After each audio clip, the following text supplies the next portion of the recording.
हाँ, hello students, ये हमारा वेव ऑप्टिक्स का लेक्चर नंबर 2 है। इसमें हम ह्यूजेंस प्रिंसिपल ने जो रिफ्लेक्शन का डेरिवेशन है ह्यूजेंस प्रिंसिपल से, उसको हम डिस्क्राइब करेंगे, डेरिवेशन करेंगे।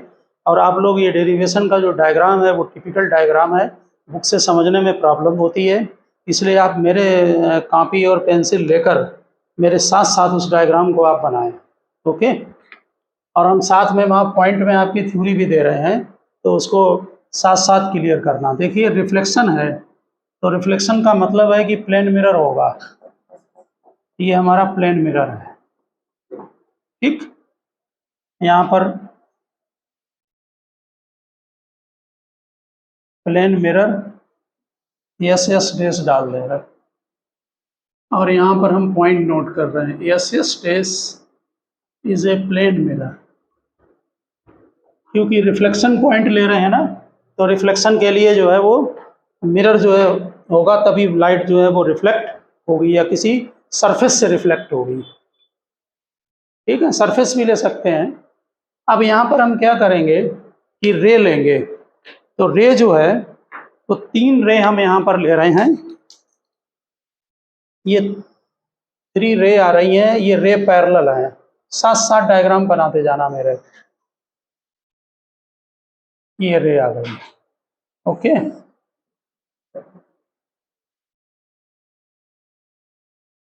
तो ये रे का नाम हम डाले दे रहे हैं एक्स वाई जेड, और एरो लगा दे रहे हैं। डायग्राम साथ साथ बनाना, बाद में फिर एक बार और डायग्राम बना के सिखा देंगे। आपको ये मालूम होगा रिफ्लेक्शन लॉ में जो है वो हमें I is equal to R prove करना होता है। Incident ray is equal to reflected ray. तो यहाँ पर ऊपर नोट कर देना law of reflection, law of reflection, ठीक है। तो यहाँ पर हम साथ साथ आपको थ्योरी भी नोट करा रहे हैं। सेकंड वाला ये हो गया, इसी में लिख दे रहा है एस एस डैश, लेट करके लिख दें, let S S dash is a plane mirror and X Y Z are 3 incident ray, incident rays, ठीक है। हमने एक मिरर बना दिया और 3 ये इंसिडेंट रे ले ली। अब आपको ध्यान होगा कि जो वेव फ्रंट होता है वो क्या होता है, इससे रे के 90 डिग्री होता है ना। तो यहाँ पर जब रे जो स्ट्राइक कर रही है इस पॉइंट पर, ध्यान दें, ये हमने 3 रे बना ली हैं और ये मिरर हो गया, ठीक। और जो हम डायग्राम बना रहे हैं वही नोट कर रहे हैं, ठीक है ना। वहाँ भी आप इसको लर्न नहीं करना है, डायग्राम इसमें मेन है। डायग्राम अगर सीख लिया तो डेरिवेशन आ जाएगा, ठीक है ना। तो ये मिरर बना दिया या कोई सरफेस है, ठीक। ये 3 रे बना दी। कंस्ट्रक्शन नहीं है, उसकी थ्योरी और वो डेरिवेशन है। यहाँ पर देखें, इसको क्या करेंगे कि इसके ठीक 90 डिग्री पर ये वेव फ्रंट बनाया, ठीक। ये वेव फ्रंट जो है वो हम यहाँ पर ए बी और सी ये ले लिया, यानी नाम भी इसका रख देंगे A B C is the plane wave front. Ray कैसी हैं, पैरेलल, तो वेव फ्रंट कैसा होगा, प्लेन वेव फ्रंट होगा। और ये इंसिडेंट रे है तो इंसिडेंट वेव फ्रंट हो गया एक तरह से, ठीक है ना। तो यहाँ पर पॉइंट में नोट कर दे रहे हैं A B C is the plane incident wave front. Exam में हमेशा आप लोग पेंसिल और उसका इरेजर रखना, क्योंकि मिस्टेक हो सकती है बनाने में। इसको ये ध्यान रखना, जो वेव फ्रंट होता है वो रे के ठीक 90 डिग्री पर होता है, ठीक। ये रे हैं और ये हमारा वेव फ्रंट हो गया, समझ गया ना बात को। तो A B C is the plane incident wave front है, ठीक। अब यहाँ पर ये समझने की कोशिश करें। आपको मालूम है कि जब कोई रे जो है वो स्ट्राइक, वेव फ्रंट का एक एक पॉइंट क्या करेगा, नए सोर्स का काम करता है, ठीक है ना। अब आपको मालूम होगा कि जिस पॉइंट पर रे स्ट्राइक करती है, ध्यान दें, वहाँ पर आप नॉर्मल ड्रा करते हैं, करते थे ना नॉर्मल ड्रा, और इसमें ये आई बनाते थे, याद है ना? ठीक, तो हमारा कौन सा एंगल ले लें? आई, यहाँ पर हमने ये इंसिडेंट एंगल होगा आई, एक्स ए एन लिख दे रहा है, ठीक है ना, चल जाएगा। Angle X A N is equal to I. ठीक, अब जरा बताएं एंगल एन ए बी क्या होगा? नहीं, देन एंगल, हाँ, angle N A B check करो, क्योंकि ये जो वेव फ्रंट होता है ये रे के 90 पर होता है ना, तो अगर ये आई है तो ये क्या होगा? 90 माइनस आई, तो यहाँ पर हम नोट कर दे रहे 90 माइनस आई बाई 2 लिख दे रहा है, पाई बाई 2 माइनस आई। ठीक है, अगर नहीं दिख रहा हो तो ब्लैक से लिख दें, पाई बाई 2 माइनस आई। यहाँ पर ये एंगल हो गया 90 डिग्री माइनस आई। समझ में आ गई ये बात? अब जरा मुझे ये बताएं, जरा डायग्राम पर देखना, ये एंगल कितना होगा जो वेव फ्रंट बना रहा है मिरर के साथ? ये एंगल जिसमें हमने डबल लाइन खींची है, ये आई हो गया, क्योंकि ये पूरी एंगल 90 है और ये तो नॉर्मल है ना, ए एन, यहाँ पर लिख दें A N is the normal, A N normal.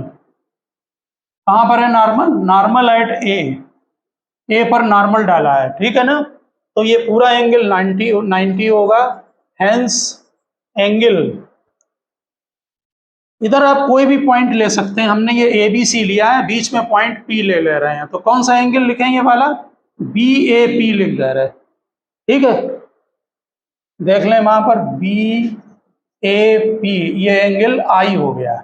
इसके लिए कोई जस्टिफिकेशन की पेपर में जरूरत नहीं है, आप डायरेक्ट लिख सकते हैं, बल्कि आप बुक्स में उन्होंने डायरेक्ट इसको लिख दिया, सीधे ही आई है। ठीक है, हम कंस्ट्रक्शन कर रहे हैं, साथ साथ में बताते जा रहे हैं कि ये एंगल है, आप समझ गए ना यहाँ तक? ठीक, ये आई, ये 90 माइनस आई और ये आई। अब जरा यहाँ समझने क्यों, अभी रिफ्लेक्टेड रे बनाई है कि नहीं? अभी नहीं बनी है, अभी तो ये इंसिडेंट रे हैं तीनों, और ये क्या है? ये वेव फ्रंट है, समझ गए ना? ये वाला, ये लाइन वेव फ्रंट है, लिखा तो है वहां वेव फ्रंट है भाई, A B C wave front है। वेव फ्रंट तो परपेंडिकुलर होता है तो सीधे सीधे यही बनेगा, ये वर्ड यूज नहीं करेंगे तीनों के लिए, बात जितनी भी बीच में लाइनें होंगी सबके वेव फ्रंट हो गया वो, समझ गया ना, वो तो जनरल चीज है। अब जरा यहाँ ध्यान दें, यहां से एक रिफ्लेक्ट होगी, देखिए जरा, बी जो है, जो सी पॉइंट है, ध्यान दें, सी आगे जाकर यहाँ स्ट्राइक कर गया इस पॉइंट पर, ओके, तो सी जब यहाँ पर स्ट्राइक किया, हम ये पॉइंट क्यू ले रहे हैं, जितनी देर में सी पहुंचा क्यू पर, ठीक, सी गया कहां पर? क्यू पर, उतनी देर में ये यहां पर रिफ्लेक्ट हो जाएगा, क्योंकि ये रे यहां पर स्ट्राइक कर रही है और ये रिफ्लेक्ट होगी। ये बात समझ में आ रही? अब ध्यान दें, पहले हम बाद में नोट करेंगे, पहले यहाँ डायग्राम में बात समझ लें। ये रे जो है, ये वाला पॉइंट, ये रे रिफ्लेक्ट हो गई, ठीक भाई, ये इंसिडेंट रे है, ये रिफ्लेक्ट होगी, पक्का है ये बात, ठीक। अब हमें ये देखना है कि जितनी देर में सी पहुंचा क्यू पर,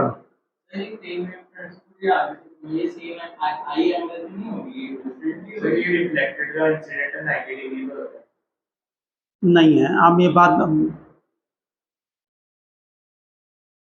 आपके जो 10th की थ्योरी है वो आती नहीं है, इसीलिए कहते हैं कि देखते रहो, नहीं होती है, ठीक है ना, बात समझने की कोशिश करें। इंसिडेंट रे रिफ्लेक्टेड रे इक्वल होते हैं, 90 पर नहीं होते हैं, ठीक है ना, जो डेरिवेशन बता रहे हैं वो ध्यान दें, ये आई है, ये 90 माइनस आई है और ये आई है।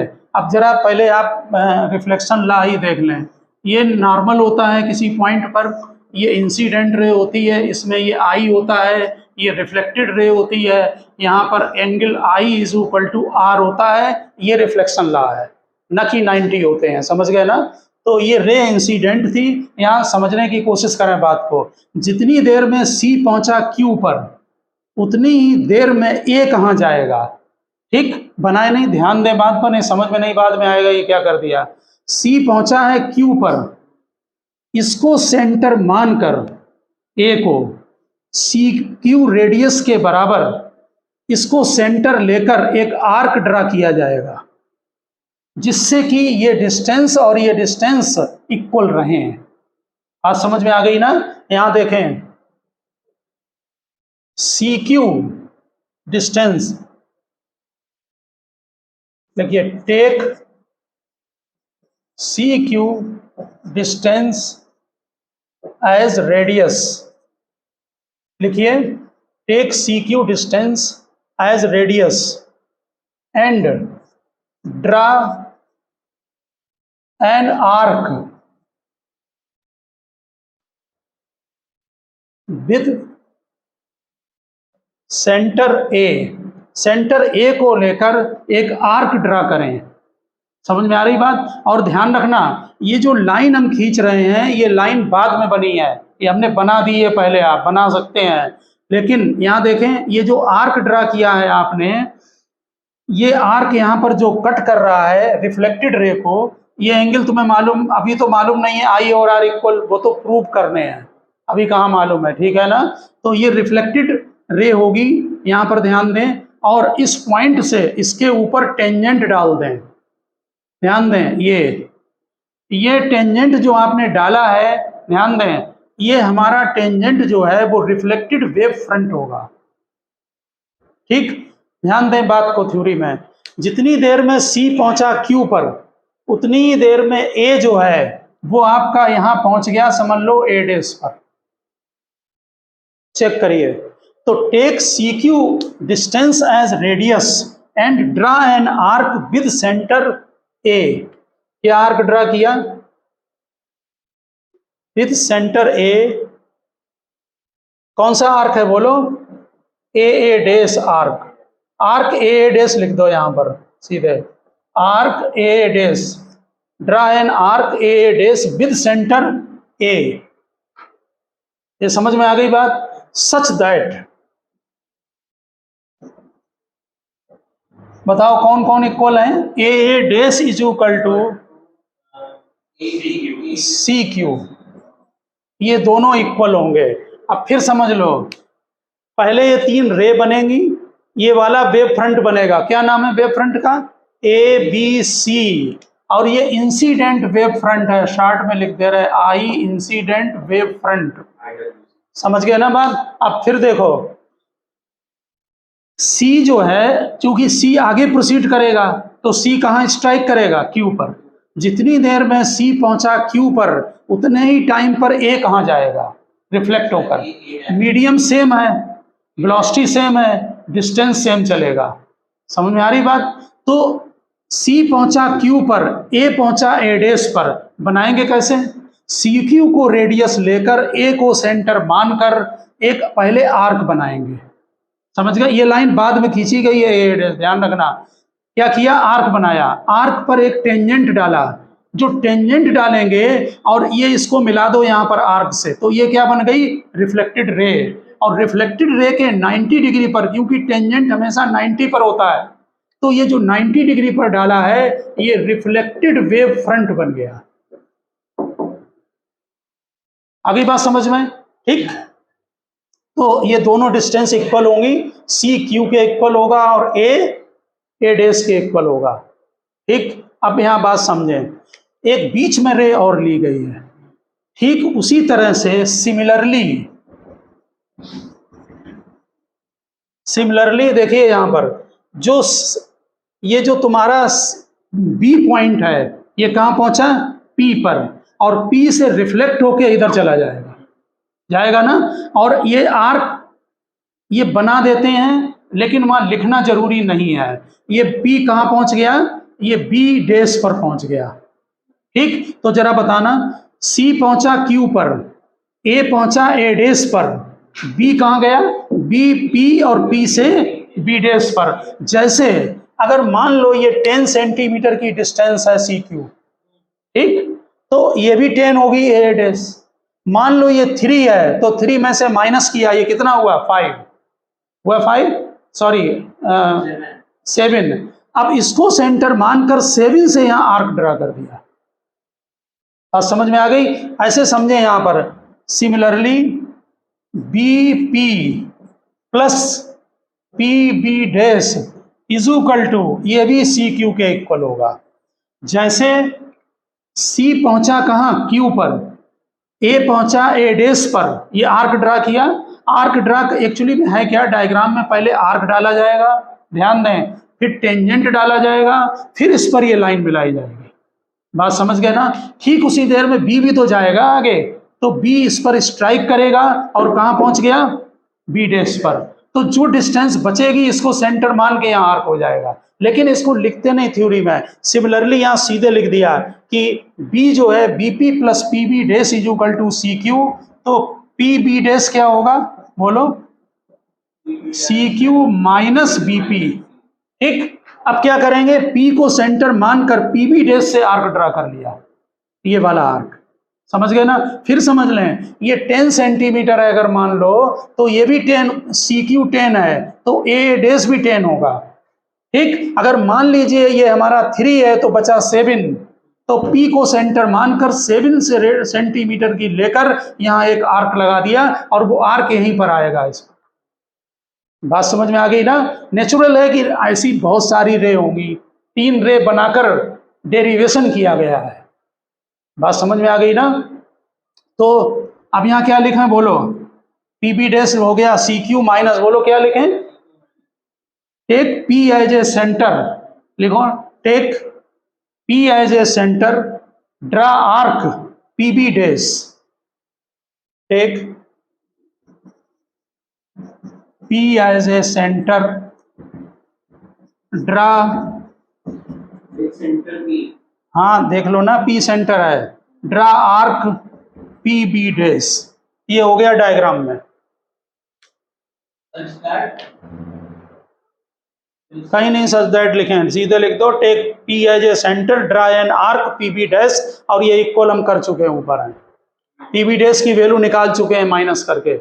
समझ में आ गई ना बात? आगे देखो, अब ये डायग्राम कंप्लीट करें, लिखिए, ड्रा परपेंडिकुलर एट क्यू, ये परपेंडिकुलर डाल दिया Q and dash, draw perpendicular Q and dash, ये डाल दिया परपेंडिकुलर। ठीक, यहां पर ध्यान दें, ये जो रे आ रही थी सी क्यू, सी से क्यू तक, ये यहां से रिफ्लेक्ट होगी। ठीक, रिफ्लेक्ट होके यहां पर आर को बनाना है। ये रे देखिए, ये जैसे ध्यान देना, ये रे रिफ्लेक्ट हुई, कौन सी रिफ्लेक्टेड रे है यहाँ बताओ जरा, ए पर, ए डैश, यहाँ कौन सी है, पी बी डैश, वैसे यहाँ क्यू पर भी रिफ्लेक्ट होगी, और बिल्कुल पैरेलल बनाना ये लाइन बोर्ड में, कौन सी लाइन, ए डैश पी बी डैश, और ये तीसरी लाइन जो बनेगी ये पैरेलल क्यू, ये वाली हमारा पॉइंट सी डैश पर चला गया। अब देख लो जरा, जो ए था वो ए डैश पर पहुंच गया, सी था वो क्यू पर आया, इधर रिफ्लेक्ट होके यहाँ पहुंच गया, ठीक है ना, और ये जो बी था वो यहाँ पर ये पहुंच गया बी डैश। आगे बात समझ में? ठीक, तो यहाँ पर नोट कर देना, कौन सा है रिफ्लेक्टेड वेव फ्रंट, कौन सा है, पढ़ के बताओ जरा, Q B dash A dash, B dash, B तो यहाँ है, यहाँ पर लिख दो कहीं पर, क्यू बी लिखो, Q B dash A dash is the reflected wave front.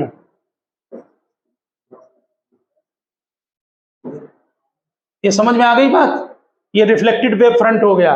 अब जरा यहां देखो, यहां नॉर्मल ड्रा कर लिया, ठीक, ये एंगल आर,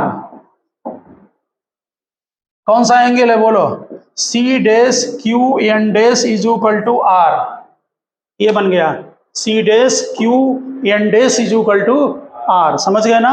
अब जरा यहां बताना फटाफट, ये एंगल आर है तो ये कितना होगा ऊपर वाला, 90 माइनस आर, ठीक, और ये एंगल कितना होगा जिसमें हमने डबल लाइन खींची है, ये आर होगा। जैसे ये आई हो गया वैसे ही ये आर हो गया, इसको नोट कर दें, यहां पर डायरेक्ट लिख दो, ये आर है तो ये वाला भी आर हो। बोलो क्या लिखे एंगल, देख के बताओ, ए डैश क्यू पी, समझ में आ गई? ए डैश क्यू पी। ठीक, अब यहाँ इसमें दो ट्रायंगल बताओ जिनमें वेव फ्रंट बन रहे हैं। दो ट्रायंगल के नाम बोलो जिसमें कि वेव फ्रंट बन रहा है, जल्दी बोलो देखकर। अभी एक बार और डायग्राम बना के समझाएंगे। दो वेव ट्रायंगल इसमें से आप निकालिए कि जिनमें दोनों वेव फ्रंट हैं। एक इंसिडेंट वेव फ्रंट है और दूसरा रिफ्लेक्टेड वेव फ्रंट है, और जिसमें आई और आर भी है। हाँ, एक तो है, देखिए, in triangle A C Q, check करो, ए सी और क्यू, इसमें ये आई आ रहा है, और इसमें ये तुम्हारा बन गया इंसिडेंट वेव फ्रंट वाला। बात समझ में आ गई ना? जिसमें एंगल आई और आर है, ये आई वाला। अब आर वाला बोलो क्या है? ए, हाँ चलो, and A Q A dash. ठीक, जरा दोनों ट्रायंगल में देख के बताओ, दो एंगल 90 हैं, कौन कौन से हैं 90? एंगल ए सी क्यू, ये वाला 90 है। क्यों? क्योंकि वेव फ्रंट यहाँ बनाया दे रहा है 90, वेव फ्रंट 90 पर होता है ना, इसकी रे के, ये रे हैं, ये वेव फ्रंट है, तो ये एंगल 90 है। कौन सा है बोलो, देख के बताओ। ए सी क्यू, दूसरे ट्रायंगल में बताओ। हाँ, या ए डैश क्यू, एक ही बात है। हाँ, ए डैश क्यू, ये दोनों एंगल 90 हैं। और बोलो, ए क्यू कॉमन है, देख के देखो जरा, ए क्यू साइड कॉमन है, और दो साइड इक्वल हैं, मालूम कौन सी? सी से Q is equal to A dash, ये पहले ही लिख चुके हो। सी क्यू क्यू, जितनी देर में सी पहुंचा क्यू पर, उतनी ही देर में ए पहुंचा ए डैश पर। समझ गए ना?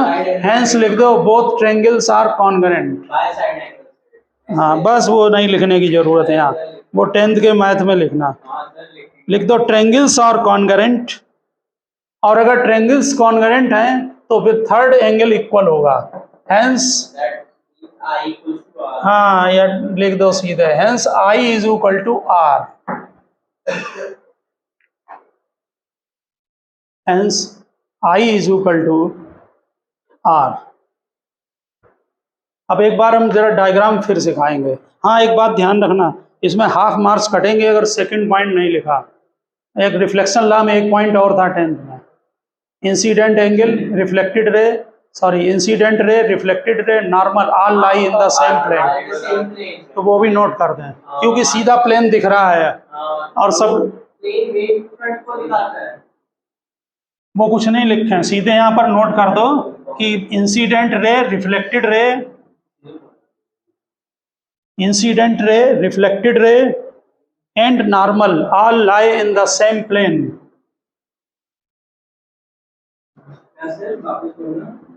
अच्छा, ये 10th का रूल भी वापस बोलना पड़ेगा, ये तुम्हें आता नहीं है क्या?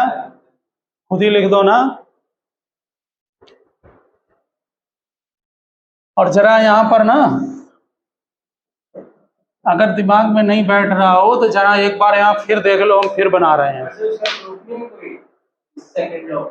ये प्रूफ ये है कि ये प्लेन सामने दिख रहा है कि ये प्लेन है बोर्ड का, समझ गए ना? तो ये सीधा प्लेन है, दिख रहा है, तो सब प्लेन में ही है ये। हाँ, इधर देखो जरा, ये तो नोट कर लिया है ना, अब क्या नोट कर रहे हो तुम? इधर देखो, सबसे पहले ये हमने 3 रे बनाई है। हाँ, हम दोबारा बनाना मत, दोबारा बना रहे हैं, समझा रहे हैं केवल। ये एक्स वाई जेड, इधर देखो ठीक से। क्यों? घर में दोबारा प्रैक्टिस घर में कर लेना ना, मैं तो केवल समझा रहा हूँ वहाँ कि ऐसे बनाना है। ये 3 रे ले ली हैं, ठीक? ये तीनों रे जो हैं वो आपकी इंसिडेंट रे हैं, ठीक? अब यहाँ पर ये ए पॉइंट पर ये स्ट्राइक किया यहाँ पर, ठीक? तो हमने इनका नाम रख दिया एक्स वाई जेड। जिस पॉइंट पर ये स्ट्राइक करे, सबसे पहला काम वेव फ्रंट बनाओ। ये बन गया इंसिडेंट वेव फ्रंट, ये वाली लाइन, ठीक? इसको यहाँ पर नाम रख लें, यहाँ बी लिख दिया, यहाँ सी लिख दिया, और ये 90 पर होंगे, ये तुम्हें मालूम है। समझ में आ गई ना बात। आप दूसरा पॉइंट देखें, जो सी वाला जो रेज आ रही थी वो इसने यहाँ पर हमने क्यू लिया। देखिए आप भी जानते हैं ए बी सी क्यू, ये नाम नहीं याद रहते हैं कभी, ये नाम हमने भी रैंडम लिए हैं, और आप रैंडम वहाँ पर बनाएं तुरंत इन नाम को। सी पहुंचा कहाँ पर? क्यू पर। यहाँ चेक करें, सी गया क्यू पर, उतनी देर में ए कहाँ पहुंचेगा, इसलिए क्या करेंगे, ए को सेंटर लेकर सी क्यू को रेडियस मानकर एक यहाँ पर आर्क ड्रा कर लें।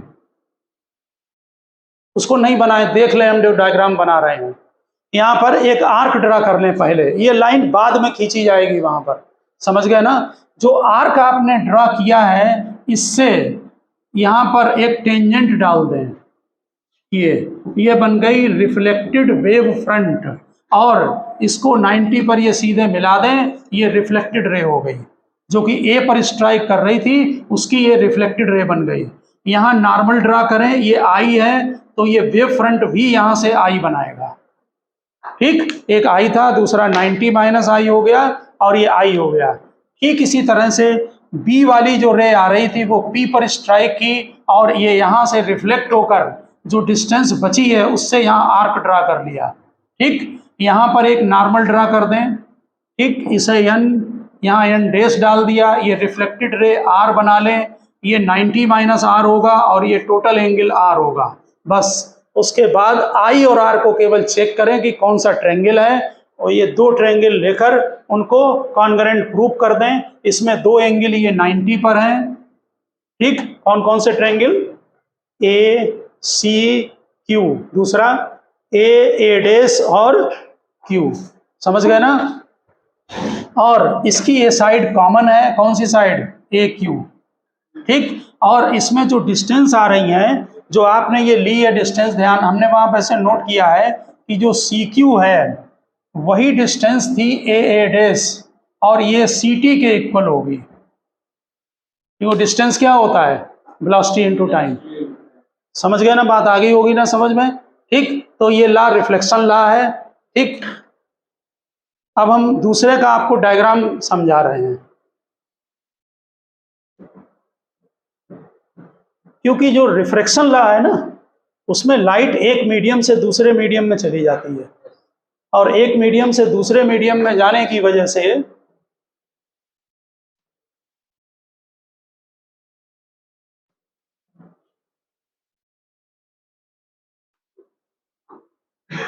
अब आप हेडिंग में डाल दें लॉ ऑफ रिफ्रैक्शन।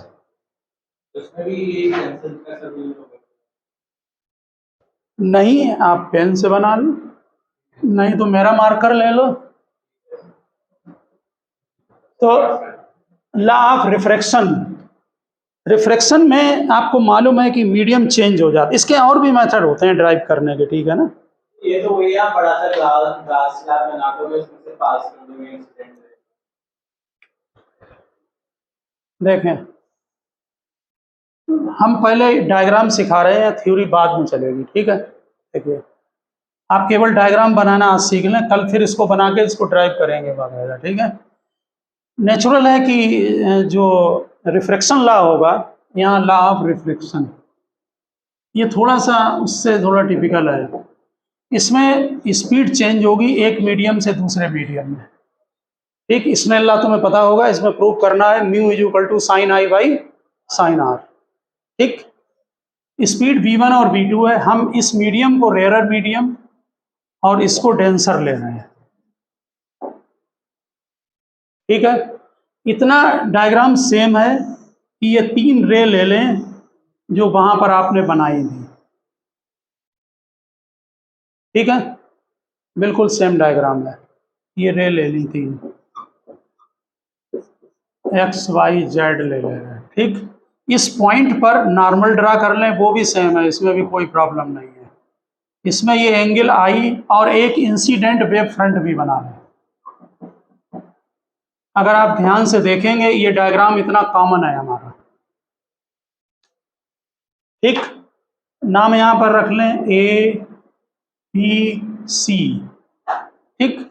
सी जो है हम यहाँ सी डैश ले रहे हैं पॉइंट, सी पहुंच गया सी डैश पर, ठीक है। अब यहाँ पर बताएं, जब सी पहुंचेगा, सी थ्योरी में लिखा जाएगा कि ये इंसिडेंट रे है, ये इंसिडेंट वेव फ्रंट है, ये आई है और ये 90 माइनस आई और फिर ये आई होगा, ठीक है ना। अब आप जो है ना डायग्राम बना लें, थ्योरी नहीं लिखें, जो हम बोल रहे हैं वो ध्यान दें। सी जब पहुंचेगा सी डैश पर तो कितना टाइम लगेगा जरा बता, टाइम टी ले रहा है। Let at time T C reach at point C dash, hence C dash is equal to v1t। Check करो, distance is equal to velocity into time, लिख लो। लेट एट टाइम टी, एक बात ध्यान रखना बोर्ड में, इसके पहले वो थ्योरी लिखी जाएगी कि ये इंसिडेंट रे है, ये वेव फ्रंट है, पूरा लिखना चाहिए आपको, बिल्कुल लॉजिकल है। अब 12th में है आप, और मीडियम चेंज हो रहा है, यहाँ ऊपर मीडियम में वेलोसिटी कितनी है v1, यहाँ वेलोसिटी v2 है। जो डायग्राम में बनाए उसको लिखें थ्योरी में, ठीक। At any time C reach at C dash and C dash is equal to v1t। जल्दी बोलें, समझ में आ गया ना। At any time T C reach at point C dash, C पहुंच गया सी डैश पर, hence C dash is equal to v1t। अब जरा चेक करें, जो टाइम t था वो सी डैश अपान v1 होगा, ठीक। अब जरा हमें ये बताओ कि अब तो ये दूसरे मीडियम में जाएगा, ठीक। और ये बात का ध्यान रखें 10th की थ्योरी से, जरा मुझे बता दें, ये रेयर मीडियम है, ये डेंसर मीडियम है, तो इसको अच्छी तरह से ध्यान रखना। जब रेयर से डेंसर में रे जाती है तो टूवर्ड्स नॉर्मल बेंड हो जाती है, ये जनरल थ्योरी अपना ध्यान रखना, ठीक है ना। अब जरा देखो, ए कहाँ पहुंचेगा वो डिस्टेंस निकालनी है उसी टाइम में, तो डिस्टेंस इज इक्वल टू क्या होता है, देखिए, in same time T A reach a dash, ठीक, सच दैट, लिखिए, in same time T A reach a dash such that. अब बताओ जरा ए डैश का फॉर्म क्या बनेगा, अभी हमने ए डैश बनाया नहीं है, बाद में बनाएंगे क्योंकि आर्क लगाना पड़ेगा, ठीक है ना। Distance is equal to velocity into time, velocity कितनी है v2 है और टाइम वही t की वैल्यू डाल दो यहाँ पर, कितनी होगी बोलो, v2 अपान v1 सी डैश, इतने से आर्क लगेगा ना आर्क। और एक बात बता दें, ये मीडियम डेंसर है, इसमें स्पीड कैसी होगी, कम होगी। कम होने का मतलब यहाँ पर जो v2 है वो लेस देन v1 होगा, ये मेन पॉइंट, और इसका मतलब है A dash less than C dash होगा। ये बात समझ में आ गई, v2 v1 से लेस देन होगा तो ये डिस्टेंस भी कम होगी। अगर मालूम है, अगर ये बराबर डिस्टेंस हो तो लाइन सीधी पैरेलल चली जाएगी, ये बात समझ रहे हैं ना। इसका पहले तो तुम ऐसा करना कि तुम्हें मालूम है ना कि नॉर्मल की तरफ बेंड हो जाती है, तो बेंड करा लेना जरा, तो प्रॉब्लम नहीं आएगी। बात समझ में आ गई ना। और देखिए यहाँ पर ये आर्क ड्रा कर लो और ए बना लिया, ए डैश आर्क, ठीक। ये जो आर्क आपने ड्रा किया है ए डैश, वो यहाँ पर लेंथ दी हुई है कि कितनी लेंथ होनी चाहिए, ठीक। तो यहाँ पर लिख देना, draw an arc A dash, draw an arc A dash, बना लिया आर्क। अब टेंजेंट ड्रा कर दो इससे, इसके ऊपर, इधर देखो, ये टेंजेंट ड्रा कर दिया, ये क्या बन गया, सी ए dash join C dash A dash, क्या बना ये सी डैश ए, यही वेव फ्रंट है रिफ्रैक्टेड, क्योंकि ये 90 पर है, वो उसी मीडियम में था, ये दूसरे मीडियम में, ठीक। Join C dash A dash, hence C dash A dash is the refracted wave front. Refracted wave front.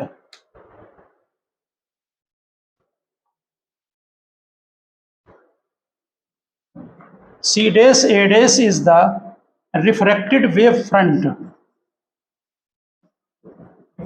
Refracted wave front.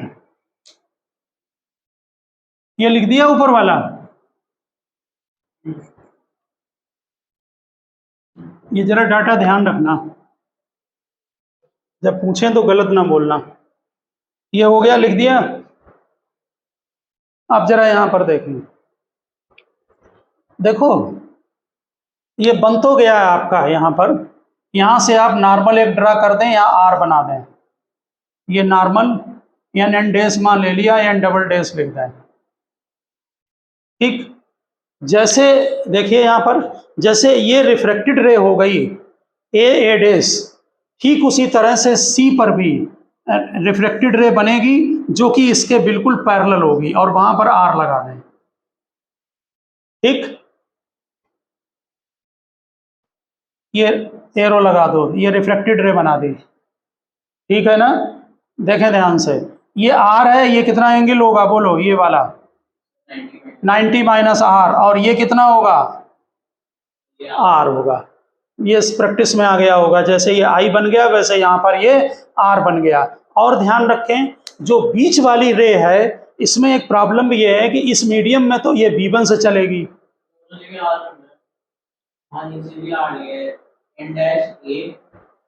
हम ये नहीं बोल रहे हैं आर, वो तो बनेगा ही आर। यहाँ देखो, जितनी देर में सी पहुंची सी डैश पर, ए कहाँ पहुंचा, ए डैश पर, ये डिस्टेंस कम होगी, ये शो कर चुके हैं। आगे देखें, जो बी वाला पॉइंट है वो इस मीडियम में तो चलेगा B1 से, और इस मीडियम में चलेगा B2 से। इसलिए इसका कैलकुलेशन अलग टाइप से होगा, क्योंकि ये डिस्टेंस मीडियम में अलग है और इसमें मीडियम अलग है। बात समझ गए? यहाँ पर ज़्यादा ना बनाकर सीधे यहाँ पर लिख देना, सिमिलरली बी जो है और रे ये पैरेलल बनाना। इधर देखो, ये रे, ये वाली रे और यहाँ एक रिफ्लेक्टेड रे, ये तीनों पैरेलल होंगी। ये समझ गए? और बात सुन लें जरा इधर पहले, ये बीच वाली रे कुछ बोर्ड में नहीं बनाते हैं बुक्स में, अगर वो नहीं बनी हो बुक में तो नहीं बनाना अननेसेसरी। बात समझ गए? दो ही से काम चल जाएगा, एक्स से और जेड से। बात समझ गए हो ना? दो से काम हो जाएगा। अब जरा यहाँ पर देख के बताना तुम, ये थ्योरी समझ में आ गई है आपके? जरा दो ट्रायंगल बताओ जिनमें आई और आर है, बोलो। इन ट्रायंगल, जल्दी बोलो। A C C dash and triangle A C dash A dash. Check करो डायग्राम में, ए सी सी डैश, दूसरा ए सी डैश और ए डैश। ठीक, इसमें बोलो साइन आई कितना होगा? साइन आई होगा परपेंडिकुलर, बोलो कहाँ है? सी सी डैश, और hypotenuse A C dash. C C dash किसके इक्वल होगा? B1T के, अभी नोट कर चुके हैं। ठीक है ना, वेलोसिटी इनटू टाइम। अब दूसरे में बोलो साइन आर, बोलो जरा। साइन आर है perpendicular A dash upon A C dash. ठीक, ए डैश कितना होगा जरा बताना? V2T, क्योंकि distance is equal to velocity into time. देखिए इस मीडियम में वेलोसिटी कितनी है? V1। इस मीडियम में कितनी है? V2। सेम टाइम में C पहुंचा C डैश पर, उसी टाइम में A पहुंचा A डैश पर। ठीक, हाँ इसका तुमने नहीं बताया यहाँ पर, इसको वहां पर सिमिलरली लिख देना कि B रीच B डैश, इसमें ज्यादा जरूरत नहीं है बीच वाले के लिए। ठीक, A डैश बोलो कितना है, जल्दी बोलो। V2T। अब साइन आई और साइन आर को डिवाइड कर दें, दोनों डिवाइड कर दो, तो AC डैश कैंसिल हो गया, क्या आया? B1 अपान B2, और B1 और B2 फिक्स हैं, समझ गए ना। v1 और v2 की वैल्यू कांस्टेंट है। एक मीडियम के लिए वेलोसिटी कांस्टेंट, दूसरे में वेलोसिटी सेपरेट। ये मीडियम फर्स्ट, ये मीडियम सेकंड। वहाँ लिख देना, फर्स्ट मीडियम में वेलोसिटी v1 और सेकंड मीडियम में velocity v2।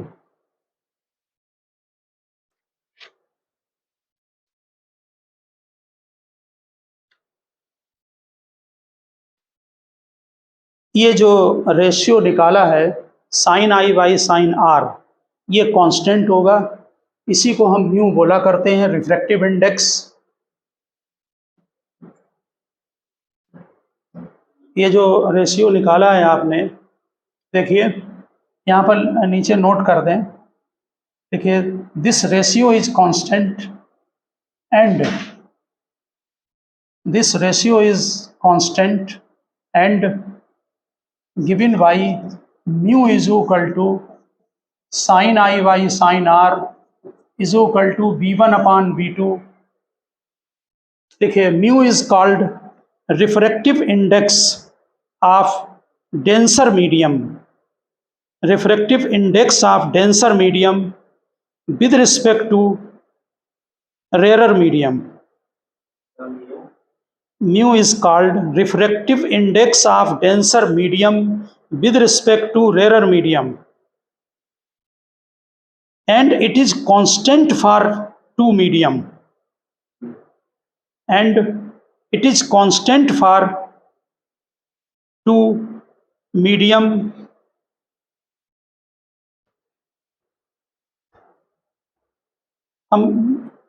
and it is constant for two medium, hence mu is equal to sin I by sin r is equal to constant, hence mu is equal to sin I by sin r is equal to constant। लिखिए, हाँ, this is also called Snell law, this is also called Snell's law। ये note कर लिया यहाँ वाला, ठीक है। हम एक बार फिर डायग्राम और समझा दे रहे हैं आपको। थ्योरी बना, मैथमेटिकली सही हो, बाकी थ्योरी बना के जरा मुझे बताएं वहां पर थ्योरी क्या क्या लिखेंगे आप पेपर में। देखिए जरा, ये हमने एक मीडियम बनाया, ये मीडियम v1 है। बोलिए क्या लिखेंगे यहाँ पर। हाँ, ये मीडियम रेरर और ये टेंसर मीडियम, इसमें स्पीड v1 और इसमें स्पीड लाइट की v2। ठीक, फिर क्या किया, ये क्या है, ये वाला, इसे भी कुछ नाम दे रहे हैं यहाँ पर है mn। ये क्या होगा mn, ये बाउंड्री है जो separating the medium rare from denser. ये बाउंड्री है आपकी, समझ में आ गई बात। एक एक चीज जो बनाए डायग्राम में वो लिखे वहां पर। ये क्या है जल्दी बोलो, अब डेरिवेशन कर चुके हैं। अब यहाँ देखो इधर, ये तीनों रे हैं इंसिडेंट रे। हाँ चलो दो ले लो, ये ले लो इंसिडेंट रे। एक्चुअली मैं सीबीएसई वाले में 3 लाइन दी है, तुम्हारे में 2 रखी है इसी में। देखिए इधर, ये यहाँ पर वैसे 2 से भी चल जाएगा, ये 2 रे ले ली हैं। ये क्या है जल्दी बोलो, इंसिडेंट वेव फ्रंट है, कोई बात। यहाँ पर नॉर्मल ड्रा करें, ये एंगल आई तो ये भी एंगल आई, इतना समझ में आ गया। ये हमने यहाँ पर नाम रख लिया ए सी, सी पहुंचा सी डेस पर, तो ए कहाँ जाएगा, नॉर्मल थोड़ा नीचे बढ़ा लेना। तो जो यहाँ पर स्पीड अलग है, यहाँ स्पीड अलग है, यहाँ पर डिस्टेंस कम आएगी। ठीक, तो वो डिस्टेंस हमने आपको निकालना सिखा दिया है कि सी पहुंचा सी डेस पर, तो ये हो गया distance is equal to velocity into time.